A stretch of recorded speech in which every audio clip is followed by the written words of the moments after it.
Mirada Económica.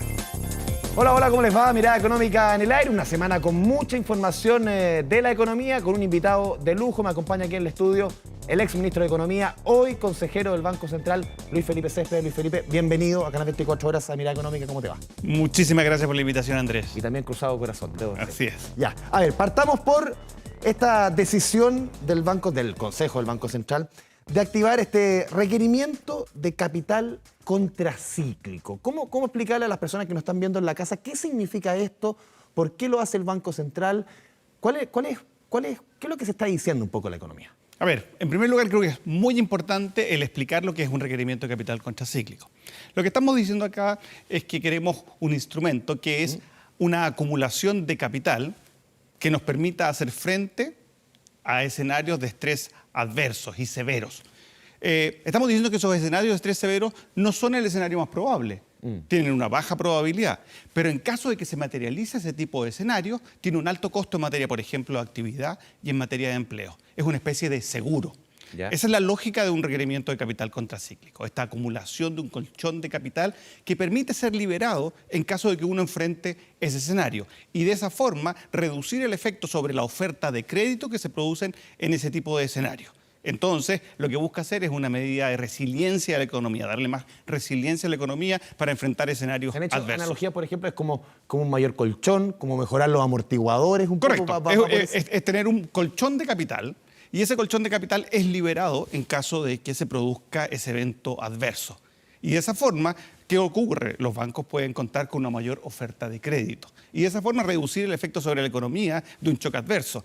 Pensemos que durante un choque adverso lo que ocurre es que si se restringe la oferta de crédito, cae la inversión, cae el consumo, cae la actividad y eso tiende a amplificarse, porque al caer todas estas variables, lo que genera es una amplificación macroeconómica. De esa forma, el crédito se torna mucho más procíclico. Lo que queremos es reducir ese elemento y de esa forma darle una mayor resiliencia a la economía. Sin ir más lejos, cuando enfrentamos el COVID, ¿qué es lo que pasó? Una de las cosas que se hizo durante el COVID fue precisamente el postergar el calendario de convergencia de requerimientos de capital de la banca hacia el Basilea III. De esa forma se liberó capital que permitió, junto con una serie de otras medidas no convencionales, el poder enfrentar esa crisis del COVID-19. Sí, son 49 países, casi 50 los que tienen esta herramienta, 22 ya la han aplicado. Es decir, no es tan extraño que esto se haya hecho en Chile y en el mundo. Efectivamente, ese es un punto muy importante. Creo que una de las lecciones que se aprendió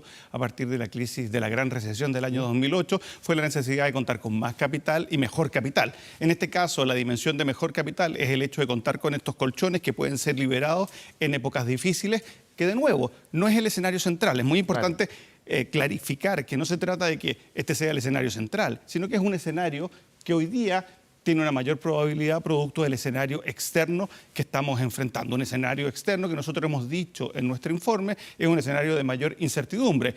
Ya hemos sido testigos, tú has cubierto, la cobertura la has dado tú en varios de tus programas respecto a lo que ha ocurrido afuera en el mundo financiero. Por lo tanto, tenemos un escenario de mayor incertidumbre y por lo tanto, el contar con un colchón de este tipo nos parece que es necesario para la economía. Hemos dicho además que los bancos tienen las holguras para enfrentar este requerimiento.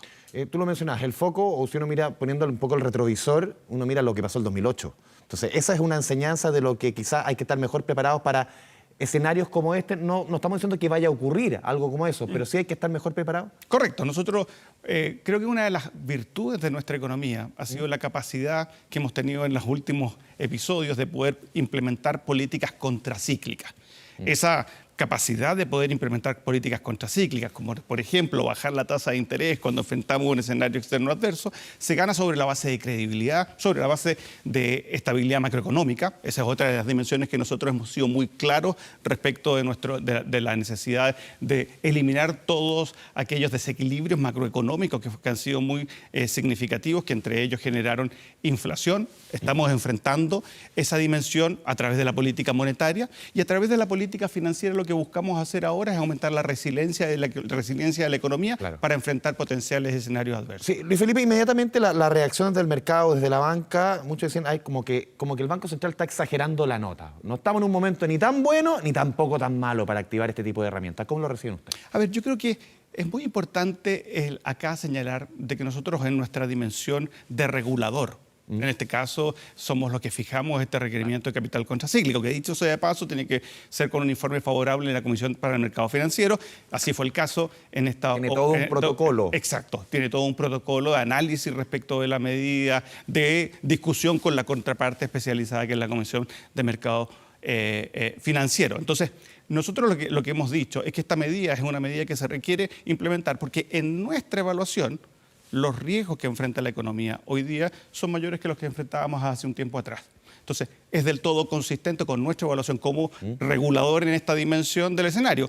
Obviamente que podemos tener una discrepancia respecto a esa evaluación, pero nosotros, como Banco Central, tenemos que estar preocupados del bienestar de la ciudadanía en su conjunto, no de un sector en particular. Pero te pregunto de la visión de ustedes también, ¿se ha quizás desde la banca o sectores financieros dramatizado frente a una decisión que quizás no tiene? ¿Han hecho una lectura demasiado dramática de lo que podría significar esto? A ver, primera cosa, lo más importante, nosotros hemos dicho que este no es el escenario central, es un escenario que en caso de que se materialice tiene costos grandes y por eso es importante tomar esta medida. Y en segundo lugar, hemos dicho que los bancos cuentan con las holguras necesarias para hacer frente a este requerimiento. De hecho, dijimos, la presidenta del Banco Central dijo en el Senado y fue muy clara en señalar que nosotros consideramos que los costos de esta medida van a ser acotados y de corto plazo. Y de hecho, lo que hemos visto en términos de las reacciones de los precios de mercado, por ejemplo, tasa de interés, es que más bien han sido muy menores. Sí, ese punto justamente es súper importante explicarle a la gente qué efecto esto puede tener en los créditos, en créditos de consumo, en crédito hipotecario, en el costo del crédito. A ver, menor, mayor.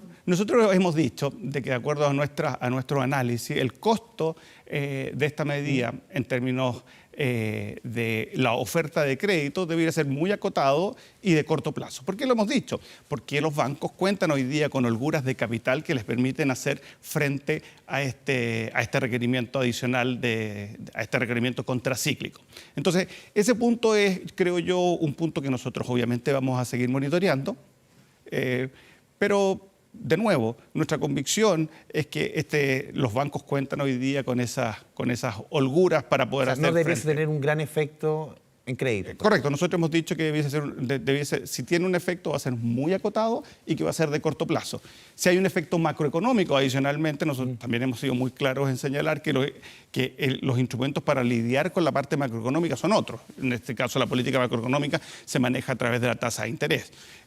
Lo que estamos hablando acá es de una medida macroprudencial para prepararnos en caso de que se gatillen escenarios o que se nos den escenarios, se materialicen escenarios adversos que son muy severos para la economía y que tienen muchos costos. Luis Felipe, porque varios economistas, entre ellos me tocó conversar la mañana con José Gregorio, expresidente del Banco Central, que decía, esto puede adelantar la caída de las tasas de interés, la decisión del Banco Central. A ver, lo cierto es que nosotros vamos a analizar la evolución de la macro en nuestro ciclo regular de análisis, reuniones de política monetaria, el informe de política monetaria. Creo que el elemento más importante acá es que desde el punto de vista macroeconómico nosotros hemos sido muy claros respecto a cuál es nuestro desafío. Nuestro desafío es traer la inflación al 3% en el horizonte de política monetaria. Ese es un escenario posible y se tomarán las decisiones es que... Nosotros vamos a seguir muy claros respecto a lo que ha sido nuestro compromiso. En la última reunión de política monetaria, en las últimas reuniones de política monetaria, nosotros hemos sido muy claros respecto a que la conducción de la política monetaria, cambios en la tasa política monetaria, van a ocurrir cuando la convergencia de la inflación al 3% se haya consolidado. Y ese compromiso nuestro permanece absolutamente inalterado. Yo te preguntaba hace un par de preguntas atrás, claro, que el mercado dice que el Banco Central está exagerando la nota. Te lo pregunto a ti en el sentido, ¿por qué este era un buen momento para tomar esta medida? A ver, nosotros creemos que nuevamente que el sistema financiero ha generado las holguras necesarias para enfrentar un requerimiento de este tipo. La incertidumbre que nosotros observamos ha aumentado y si tú tienes un sistema que cuenta con las holguras para poder que tiene la caja para asumir generar las utilidades han sido lo suficiente como para acumulación de capital, entonces es un momento para hacerlo. Así que nos parece que la medida es perfectamente razonable en el contexto que estamos enfrentando. De hecho, nosotros en informe de estabilidad financiera pasado dijimos una de las cosas que es muy importante. uno de los desafíos que tenemos como país es el poder seguir aumentando o recuperar la fortaleza de nuestra economía. Enfrentamos una crisis muy significativa y por lo tanto las fortalezas de la economía tienen que ser recompuestas. Han pasado, por ejemplo, nosotros, ¿qué es lo que hicimos hace algunos meses atrás? Fuimos al Fondo Monetario y pedimos una línea adicional de liquidez. ¿Para qué? Porque en caso de enfrentar un escenario adverso... También generó un ruido como este tipo y se explicó en su minuto. Absolutamente, que requiera de contar con liquidez internacional. A todos como que se le mueve el piso. La política fiscal está haciendo un proceso de consolidación fiscal que es importante para estar siempre con una economía sana, con una economía bien preparada para enfrentar escenarios que son de baja probabilidad, pero que en caso de que ocurran generan costos en materia de actividad y en materia de empleo muy significativos. Luis Felipe, también en las últimas horas el banco entregó el informe de estabilidad financiera. Claro, un informe que tiene su particularidad y siempre uno lo ve desde el lado de la óptica quizás periodística, que venimos saliendo de un shock de liquidez muy potente en nuestra economía. ¿Cuál es la lectura que tienen ustedes después de estos 2 años del nivel de inflación que hemos tenido? El nivel de ahorro de los hogares llama la atención, que llega a un nivel bajísimo respecto a años anteriores. ¿Cuál es la lectura que hacen ustedes? A ver, eso lo que refuerza es la necesidad de nuestra economía de eliminar los efectos que tuvieron los desajustes macroeconómicos que enfrentamos. Esos desajustes macroeconómicos, tal como tú dices, se reflejaron, por ejemplo, en un elevado déficit en la cuenta corriente el año pasado. ¿Qué significa esto? Significa que gastamos mucho más de lo que son nuestros ingresos. Y eso no es una situación sostenible. Hemos dicho que ese déficit en cuenta corriente tiene que disminuir. Eso viene acompañado de ¿qué cosa? Tiene acompañado de una moderación del consumo hacia niveles que sean sostenibles y que nos permitan enfrentar y disminuir la inflación. Entonces, este informe de estabilidad financiera es del todo consistente con esta visión macroeconómica y que nuestra economía tiene que eliminar los efectos de estos desequilibrios macro que tuvimos en el pasado y que es importante avanzar porque eso tiene también una dimensión financiera muy relevante. Dentro de los elementos que ustedes comentaban en el informe, decía, la riqueza financiera de los hogares se sitúa en el nivel o los niveles más bajos o los niveles de una década atrás. Y uno dice, claro, con la cantidad de plata que entró, o sea, gastamos incluso ya lo que teníamos antes. O sea, ¿cómo explicar eso? A ver, nosotros lo que hicimos con la suma de medidas, en primer lugar los retiros más las transferencias, fue generar de alguna u otra forma desacumular activos. Parte de esos recursos, una parte importante, se materializó a través de un mayor gasto en la economía. Y ese mayor gasto, sin lugar a dudas, que redujo estos niveles de ahorro de la economía. El ahorro aquí se considera los ahorros previsionales de alguna forma. Correcto. Claro, eso es para explicar un poco el concepto. No es la cuenta de ahorro del banco, es la cuenta en la AFP. Cuando usted saca de su ingreso, usted lo que está en los hechos está desahorrando, está gastando más de lo que son sus ingresos y lo está financiando con estos activos que había acumulado previamente, que en este caso habían sido activos previsionales y por lo tanto está disminuyendo entonces esos colchones que tiene la economía y que también habían sido importantes en términos macroeconómicos para enfrentar situaciones adversas en el pasado. ¿Cómo también de ustedes y qué está pasando con el mercado de los créditos? La demanda, por ejemplo, créditos de consumo, créditos hipotecarios. ¿Cuál es la lectura que están teniendo ustedes?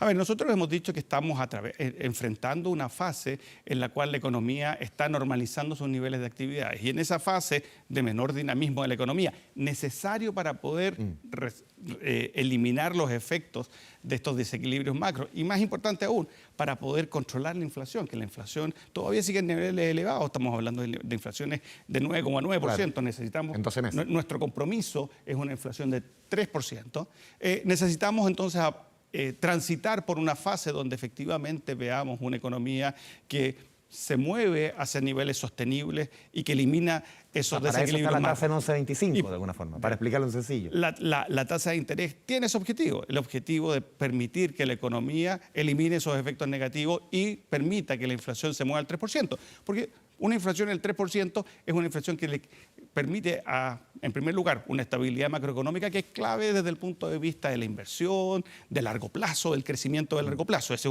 es un elemento importante de la implementación de una política monetaria, de una política macroeconómica sana, pero también resguarda el bolsillo de los consumidores, el bolsillo de los hogares. Una mayor inflación reduce el poder adquisitivo de los salarios de los trabajadores y eso es malo para la economía. O sea, esta contracción de alguna manera de la demanda de crédito es lo que se buscaba con el alza en la tasa de interés. En el fondo eso es lo que se busca. Eso es el objetivo, aunque suene, había que bajarle 2 cambios a la economía. Lo que necesitamos ver en estos momentos es ver una economía que transite hacia una senda que sea sostenible en el tiempo. Pero también es importante, respecto de la evolución del crédito, el reconocer que el mercado del crédito en sí mismo es un mercado que ha tenido cambios importantes, como tú dijiste, los retiros Claro.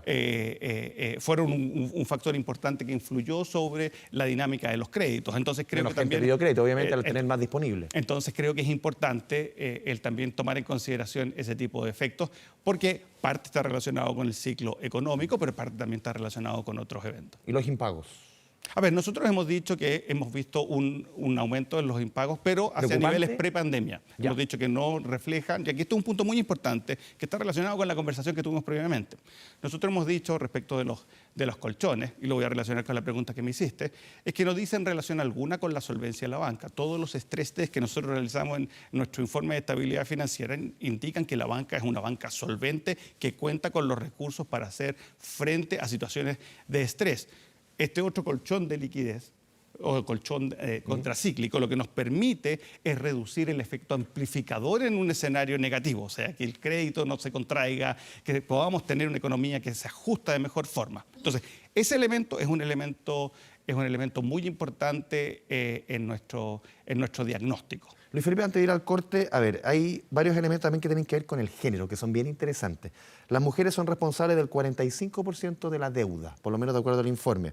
Pero en ingresos representan 1/3 del total del hogar y tienen menos tasa de impago. O sea, uno podría hacer la lectura de primera, tú me corrige, de que la banca sigue castigando a las mujeres. Bueno, nosotros Con una de las cosas que nosotros hemos querido hacer con estos informes... Pese a que ganan menos y pagan mejor. Bueno, ese es un hecho que se ha venido documentando ya desde hace un tiempo largo. Nosotros hemos recurrido también a información, a microdatos, así le llamamos, y creo que es algo muy importante porque toda esa información, al final de cuentas, los mercados financieros son mercados donde la información, que fluya la información es clave para poder, de alguna u otra forma, mejorar el acceso a condiciones del crédito de la familia. En el mismo informe nosotros hablamos acerca de una serie de otras medidas regulatorias que lo que buscan hacer es precisamente generar más información para que todas las personas, en este caso las mujeres, puedan tener mejor acceso al crédito en mejores condiciones. Vamos a ir a la primera pausa aquí en Mirada Económica. Estamos conversando con el consejero del Banco Central, Luis Felipe Céspedes. Mirada Económica. Volvemos a Mirada Económica por la pantalla de Canal 24 Horas. Estamos conversando con el consejero del Banco Central, Luis Felipe Céspedes. Luis Felipe, hablemos de crecimiento. Las últimas cifras de IMASEC, vamos a conocer cifras de IMASEC la próxima semana, no fueron positivas, una caída de 2,1%. El rango de crecimiento, por lo menos de acuerdo al último IPOM del Banco Central, es entre menos 0,5% y 0,5% para este año. Ya la lectura del Ministerio de Hacienda es más por el rango de arriba, del mercado por el rango de abajo. ¿Cómo están viendo ustedes, cómo han ido, quizás, no sé si actualizando, pero cómo se va recalibrando estas proyecciones de lo que viene para este año? A ver, nosotros estamos a puertas de entrar en un nuevo ciclo para el informe de política monetaria, pero lo cierto es que lo que hemos señalado es que las cifras macroeconómicas han estado en línea con lo que fue nuestro escenario central del último IPOM, el IPOM de marzo. Entonces, estamos viendo la macro. De nuevo, en las cifras más recientes, en línea con ese escenario que habíamos proyectado en ese IPOM. Y de nuevo, lo importante, algo lo conversamos antes, es que necesitamos una economía que elimine esos efectos negativos que se generaron de esos desequilibrios macroeconómicos. Y esa trayectoria requiere eso. ¿Pero está siendo más resiliente? ¿El retiro de esa inflación está costando más, está siendo más dura? A ver, nosotros en nuestros informes hemos tenido una discusión muy larga respecto de la persistencia de la inflación. En el último informe de política monetaria hablamos acerca de algunos factores que habían influido sobre la persistencia de la inflación. De hecho, cuando presentamos el IPOM señalamos que cuando tuvimos las nuevas cuentas nacionales nos dimos cuenta de que el consumo había sido más alto y la inversión había sido más baja. No tuvimos ningún cambio en la composición del nivel de actividad hacia atrás, pero sí aumentó nuestra estimación respecto a lo que fue el nivel de consumo. Entonces ese fue un factor y ahí subieron importante. El rango de proyección de inflación para este año. Y por lo tanto, todo eso llevó a recalibrar nuestros modelos y nuestra visión respecto de la evolución de la economía para este año y para el próximo año. Pero dijimos al mismo tiempo de que en promedio para el año 2022 y 2023, el crecimiento de ese IPOM, de esa proyección que estábamos haciendo en marzo, iba a ser muy similar a la del IPOM de diciembre del año pasado. Es decir, había habido una recomposición en el crecimiento. Pasamos a más crecimiento en el 2022, pero una trayectoria de menor crecimiento hacia el 2023 y de menor crecimiento hacia el 2024. O sea, con eso quisimos decir de manera muy clara que la tarea principal de nuestra economía es eliminar el desajuste macroeconómico que enfrentamos de forma tal de hacer converger la inflación al 3%. Porque la discusión en ese entonces, cuando se presentó el IMASEC, entre el ministro de Hacienda, Mario Marcel, que decía, la economía está creciendo, y el mercado decía, pero ¿qué economía está viendo, Mario Marcel?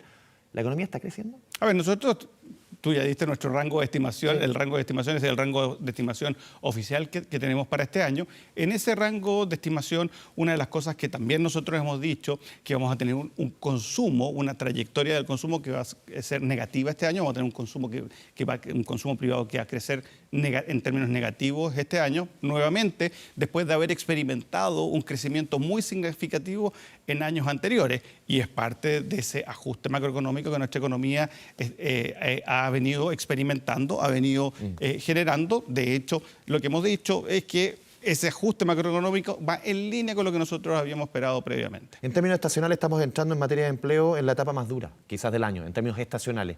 ¿Cómo están viendo ustedes del Banco Central la evolución del empleo, el indicador más sensible junto con la inflación, en lo que va de año? Vimos la última medición del INE, no fue positiva. ¿Cómo lo están viendo ustedes de aquí al resto del año? A ver, nosotros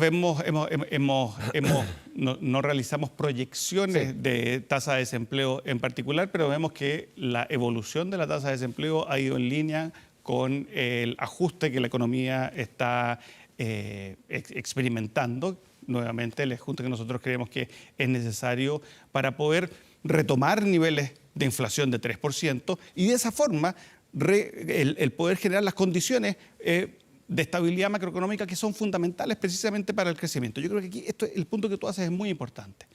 Las economías que crecen, las economías que son capaces de tener mayores niveles de inversión, las economías que son capaces de generar mejores condiciones de empleo, mejores salarios reales para los trabajadores, son precisamente aquellas economías que tienen estabilidad macroeconómica.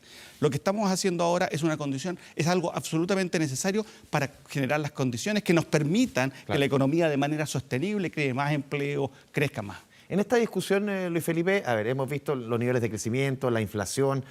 Siempre surgen cada cierto tiempo, y te lo pregunto incluso como profesor en tu minuto, como exministro de Economía, cuando se vuelve a discutir, eliminemos la UEF, o que la UEF hay que acotarla. ¿Cómo lo ven ustedes? Porque la UEF es un indicador.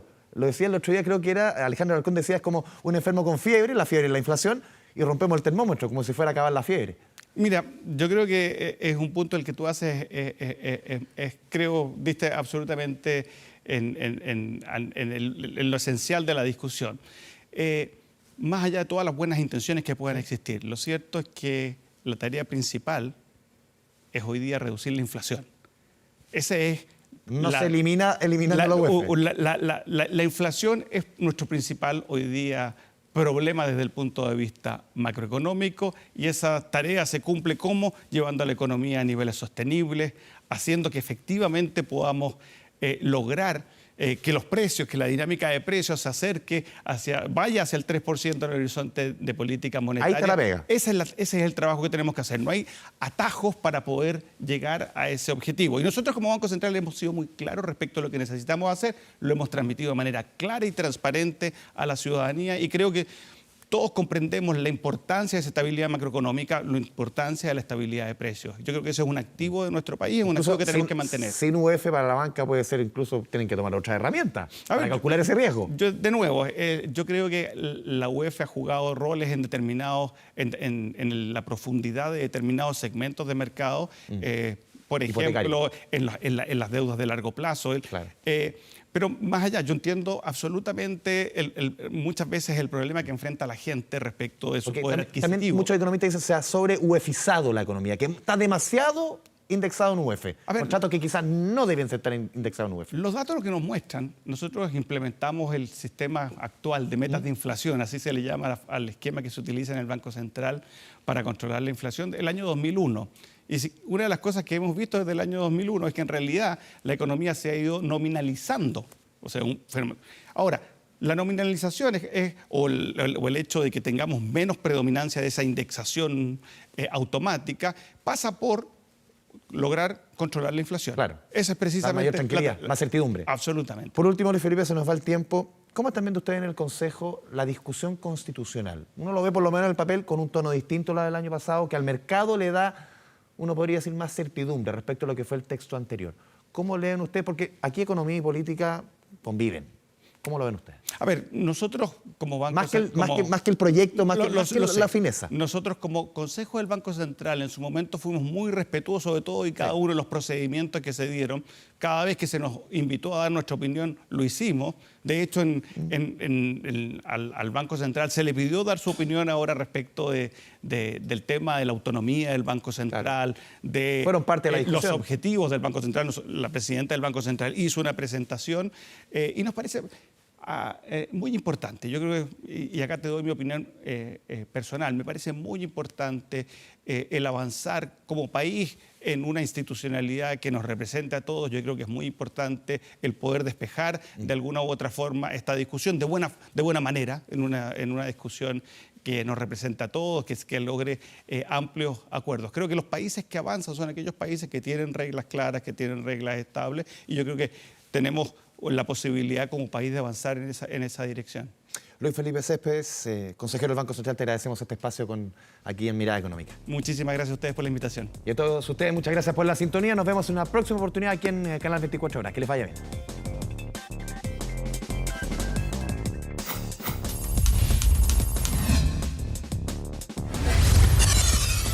Mirada Económica.